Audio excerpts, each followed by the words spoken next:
ഒരു യുദ്ധത്തിലെ ഏറ്റവും ശക്തമായ ആയുധം ഏതാണെന്ന് ചോദിച്ചാൽ നമ്മൾ എന്താ പറയുക? മിസൈലുകൾ, ടാങ്കുകൾ, യുദ്ധവിമാനങ്ങൾ, അല്ലേ? എന്നാൽ ഇതൊന്നുമല്ല. ശരിക്കും പറഞ്ഞാൽ ആധുനിക യുദ്ധങ്ങളെ നിയന്ത്രിക്കുന്നത് തികച്ചും വ്യത്യസ്തമായ രണ്ട് ശക്തികളാണ്. അപ്പോൾ ഇന്ന് നമ്മൾ സംസാരിക്കാൻ പോകുന്നത് അതിനെക്കുറിച്ചാണ്. ഈ വാക്കുകൾ കേൾക്കുമ്പോൾ ഒരുപക്ഷെ അതിശയോക്തിയാണെന്ന് തോന്നാം, അല്ലേ? സർപ്രൈസും ഇന്റലിജൻസും ഒരു മിസൈലിനേക്കാൾ വലുതാണെന്നോ? എന്നാൽ ഇത് വെറും വാക്കുകളല്ല. ഇതിന്റെ ശക്തി എത്രത്തോളമുണ്ടെന്ന് ഒരു യഥാർത്ഥ സംഭവം വെച്ച് നമുക്ക് നോക്കാം. ലോകത്തിലെ ഏറ്റവും വിനാശകാരിയായ ഒരു ആയുധം കൃത്യമായ ഒരൊറ്റ വിവരത്തിനു മുന്നിൽ ഒന്നുമല്ലാതായി മാറിയ ഒരു കഥയാണിത്. നമുക്ക് കാണാം. അപ്പോൾ നമ്മൾ നേരെ പോകുന്നത് യുക്രൈനിലേക്കാണ്. അവിടെ ലിവിവ് എന്നൊരു നഗരമുണ്ട്, വളരെ പ്രധാനപ്പെട്ട ഒരു സ്ഥലം. കഥ തുടങ്ങുന്നത് അവിടെ റഷ്യ നടത്തിയ ഒരു ഭീമൻ മിസൈൽ ആക്രമണത്തിൽ നിന്നാണ്. ഇവിടെ റഷ്യ ഉപയോഗിച്ചത് ഇങ്ങനെ ഒരു മിസൈലല്ല. അതിൻ്റെ പേരാണ് ഓർസെനിക്. ഇതിൻ്റെ പ്രത്യേകത എന്താണെന്ന് വെച്ചാൽ ഇത് ഹൈപ്പർസോണിക് ആണ്. അതായത് ശബ്ദത്തേക്കാൾ പല മടങ്ങ് വേഗത. നമ്മൾ കാണുന്നതിന് മുൻപ് ലക്ഷ്യത്തിലെത്തിയിരിക്കും. അതുകൊണ്ട് തന്നെ അമേരിക്കയുടെ പേട്രിയറ്റ് പോലുള്ള ലോകത്തിലെ ഏറ്റവും മികച്ച പ്രതിരോധ സംവിധാനങ്ങൾക്ക് പോലും ഇതിനെ തടയാൻ പറ്റില്ല. ചുരുക്കി പറഞ്ഞാൽ ഇതൊരു അൺസ്റ്റോപ്പബിൾ വെപ്പണാണ്. ഒരിക്കൽ വിക്ഷേപിച്ചാൽ അത് ലക്ഷ്യത്തിൽ പതിച്ചിരിക്കും. അത്ര ഉറപ്പാണ്. അപ്പോൾ ഇത്രയും ശക്തമായ ഒരു മിസൈല് വെറുതെ എങ്ങോട്ടെങ്കിലും വിക്ഷേപിക്കില്ലല്ലോ. അവർ ലക്ഷ്യം വെച്ചത് ലിവീവ് എന്ന നഗരത്തെയാണ്. ഈ ലിവീവ് എന്ന് പറയുന്നത് യുക്രൈനിൻ്റെ ഒരു ഹൃദയം പോലെയാണ്.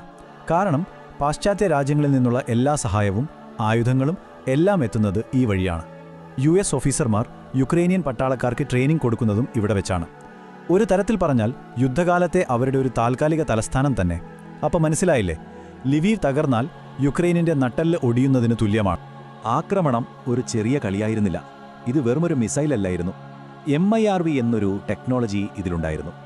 അതായത് ഒരു മിസൈല് ലക്ഷ്യത്തിലെത്തുമ്പോൾ അതിൽ നിന്ന് പല പോർമുനകൾ അല്ലെങ്കിൽ വാർഹെഡുകൾ വേർപെട്ട് പലയിടങ്ങളിലായി പതിക്കും.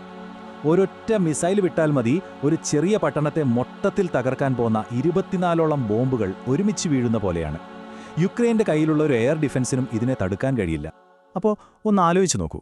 തടുക്കാൻ പറ്റാത്ത ഒരു ആയുധം ഏറ്റവും പ്രധാനപ്പെട്ട ഒരു ലക്ഷ്യത്തിൽ പതിക്കുന്നു. എന്തായിരിക്കും ഫലം? ഒരു വൻ ദുരന്തം, അല്ലേ? യുക്രൈന് കനത്ത നാശനഷ്ടം. പക്ഷെ സംഭവിച്ചത് അതൊന്നുമായിരുന്നില്ല. ആരും പ്രതീക്ഷിക്കാത്ത ഒരു അത്ഭുതമെന്ന് തന്നെ പറയാവുന്ന ഒരു കാര്യമാണ് അവിടെ നടന്നത്. 0%. അതെ, നിങ്ങൾ കേട്ടത് ശരിയാണ്. ആ ആക്രമണം കൊണ്ട് യുക്രൈനുണ്ടായ തന്ത്രപരമായ നഷ്ടം 0 റഷ്യയുടെ ലോകോത്തര മിസൈലുകൾ ചെന്ന് വീണത് കാലിയായ കെട്ടിടങ്ങളിലും ആളൊഴിഞ്ഞ സ്ഥലങ്ങളിലുമായിരുന്നു. ഒരു പട്ടാളക്കാരന് പോലും പരിക്കേറ്റില്ല. ഒരു ആയുധം പോലും നശിച്ചില്ല. ഇത് എങ്ങനെ സംഭവിച്ചു? ഇതാണ് യഥാർത്ഥ ചോദ്യം. അപ്പോൾ ഇതാണ് നമ്മുടെ മുന്നിലുള്ള ഏറ്റവും വലിയ ചോദ്യം. തടുക്കാനാവില്ലെന്ന് ലോകം കരുതിയ ഒരു മിസൈൽ എങ്ങനെയാണ് ഒരു ചെറിയ പോറൽ പോലും ഏൽപ്പിക്കാതെ പൂർണ്ണമായി പരാജയപ്പെട്ടത്? ഉത്തരമൊരൊറ്റ വാക്കിലൊതുക്കാം: ഇന്റലിജൻസ്, അല്ലെങ്കിൽ രഹസ്യാന്വേഷണം. റഷ്യയുടെ കയ്യിലുണ്ടായിരുന്ന ഏറ്റവും വലിയ ആയുധം ഓർസനിക് മിസൈൽ ആയിരുന്നില്ല, അത് സർപ്രൈസ് ആയിരുന്നു. ആ സർപ്രൈസിനെയാണ് അമേരിക്ക തങ്ങളുടെ ഇന്റലിജൻസ് വെച്ച് തകർത്ത് കളഞ്ഞത്. ഇതെങ്ങനെയാണെന്ന് നോക്കാം. ആക്രമണം നടക്കുന്നതിന് 24 മണിക്കൂർ മുൻപ് തന്നെ അമേരിക്ക യുക്രൈന് ഒരു രഹസ്യ സന്ദേശം നൽകി. നിങ്ങളുടെ പ്രധാനപ്പെട്ട എല്ലാ ആയുധങ്ങളും ആളുകളെയും ഭൂമിക്കടിയിലുള്ള ബങ്കറുകളിലേക്ക് മാറ്റുക. 12 മണിക്കൂർ മുൻപായപ്പോഴേക്കും ഈ വാർത്ത പുറത്തു വന്നു. സോഷ്യൽ മീഡിയയിൽ വരെ ചർച്ചയായി. പിന്നെ എന്ത് സർപ്രൈസ്! റഷ്യയുടെ മിസൈൽ ലിവീവിൽ എത്തുമ്പോഴേക്കും അത് പതിക്കേണ്ടിയിരുന്ന സ്ഥലങ്ങളെല്ലാം കാലിയായിരുന്നു. അമേരിക്ക കൊടുത്ത വിവരമെന്ന് പറഞ്ഞാൽ റഷ്യ ആക്രമിക്കാൻ സാധ്യതയുണ്ട് എന്നൊരു മുന്നറിയിപ്പ് മാത്രമായിരുന്നില്ല. അത് അവിശ്വസനീയമാം വിധം ഡീറ്റെയിൽഡ് ആയിരുന്നു.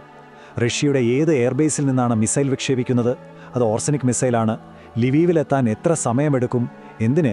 ലിവീവിലെ ഏതൊക്കെ കെട്ടിടങ്ങളാണ് അവരുടെ പ്രധാന ലക്ഷ്യങ്ങളെന്നുവരെ കൃത്യമായി പറഞ്ഞിരുന്നു. ഇത്രയും കൃത്യമായ വിവരം കയ്യിലുണ്ടെങ്കിൽ പിന്നെ ആർക്കാണ് തിരിച്ചടിക്കാൻ പറ്റാത്തത്? യുക്രൈൻ ചെയ്തതും അതുതന്നെ. ഓക്കേ, അപ്പോൾ സ്വാഭാവികമായും നിങ്ങളുടെ മനസ്സിലൊരു ചോദ്യം വരും. അല്ല, ഇത്രയും കൃത്യമായി റഷ്യയുടെ പ്ലാൻ എങ്ങനെ അമേരിക്കയ്ക്ക് ചോർത്തിയെടുക്കാൻ പറ്റി? അതിൻ്റെ പിന്നിലുള്ള രഹസ്യമാണ് ഈലിൻഡ്, അതായത് ഇലക്ട്രോണിക് ഇൻ്റലിജൻസ്. ഇത് ശരിക്കും ഒരു ഡിറ്റക്റ്റീവ് പണി പോലെയാണ്. ഒന്നാമത്തെ സ്റ്റെപ്പ് നിരീക്ഷണം. റഷ്യക്ക് ആയിരക്കണക്കിന് എയർബേസുകളുണ്ട്. ഇതിലെവിടെയോ ഒരു അസ്വാഭാവികമായ ചലനം അമേരിക്കൻ സാറ്റലൈറ്റുകൾ കണ്ടെത്തുന്നു. രണ്ടാമത്തെ സ്റ്റെപ്പ് ഫോക്കസ് ചെയ്യുക. ആ പ്രത്യേക ബേസിലേക്ക് കൂടുതൽ സാറ്റലൈറ്റുകളും ചാരവിമാനങ്ങളും തിരിച്ചുവിടുന്നു. എന്താണ് അവിടെ നടക്കുന്നതെന്ന് സൂക്ഷ്മമായി നിരീക്ഷിക്കാൻ. മൂന്നാമത്തെ സ്റ്റെപ്പ് വിശകലനം. അവിടെ തയ്യാറാക്കി വെച്ചിരിക്കുന്നത് ഓർസനിക് മിസൈലാണെന്ന് മനസ്സിലാക്കുന്നു. അതിൻ്റെ റേഞ്ചും മുൻപത്തെ പരീക്ഷണങ്ങളും വെച്ച് നോക്കുമ്പോൾ ലക്ഷ്യം ലിവീവാകാനാണ് സാധ്യതയെന്ന് വിദഗ്ധർ കണക്കുകൂട്ടുന്നു. നാലാമത്തെ ഏറ്റവും നിർണായകമായ സ്റ്റെപ്പ് സ്ഥിരീകരണം. റഷ്യയിലുള്ള തങ്ങളുടെ ചാരന്മാർ വഴി ലിവീവിലെ ഏതൊക്കെ കെട്ടിടങ്ങളാണ് ലക്ഷ്യമെന്ന് കൃത്യമായി ഉറപ്പുവരുത്തുന്നു. ഇങ്ങനെയാണ് ആ പൂർണ്ണമായ ചിത്രം അവർക്ക് കിട്ടിയത്. അപ്പോൾ ഈ ഒരു സംഭവം നമുക്കൊരു വലിയ പാഠം നൽകുന്നുണ്ട്. ഈ യുദ്ധത്തിൻ്റെ മൊത്തത്തിലുള്ളൊരു ചിത്രം തന്നെ ഇതിൽ നിന്ന് നമുക്ക് മനസ്സിലാക്കാം. ഈ യുദ്ധത്തെ നമുക്ക് ഇങ്ങനെ കാണാം. ഒരു വശത്ത് റഷ്യ, അവരുടെ ശക്തി എന്താണ്? അതിനൂതനമായ ആയുധങ്ങൾ, ഭീമമായ സൈനിക ശേഷി. എന്നാൽ മറുവശത്ത് യുക്രൈനും അമേരിക്കയും. അവരുടെ കയ്യിലുള്ള ആയുധമെന്താണ്? മികച്ച ഇൻ്റലിജൻസും അതിലൂടെ കിട്ടുന്ന സർപ്രൈസും. അപ്പോൾ സംഗതി വ്യക്തമാണ്. നിങ്ങളുടെ കയ്യിൽ ലോകത്തിലെ ഏറ്റവും വലിയ തോക്കുണ്ടായിട്ട് കാര്യമില്ല. എങ്ങോട്ടാണ് വെടിവെക്കേണ്ടതെന്ന് അറിയില്ലെങ്കിൽ ആ അറിവാണ് യഥാർത്ഥ ശക്തി. ഒന്നാലോചിച്ചു നോക്കൂ, ഈ യുദ്ധം തുടങ്ങിയിട്ട് 1450-ലധികം ദിവസങ്ങളായി. റഷ്യ കരുതിയത് ഏതാനും ദിവസങ്ങൾക്കുള്ളിൽ യുദ്ധം ജയിക്കാമെന്നായിരുന്നു. എന്തുകൊണ്ടാണത് നടക്കാതിരുന്നത്?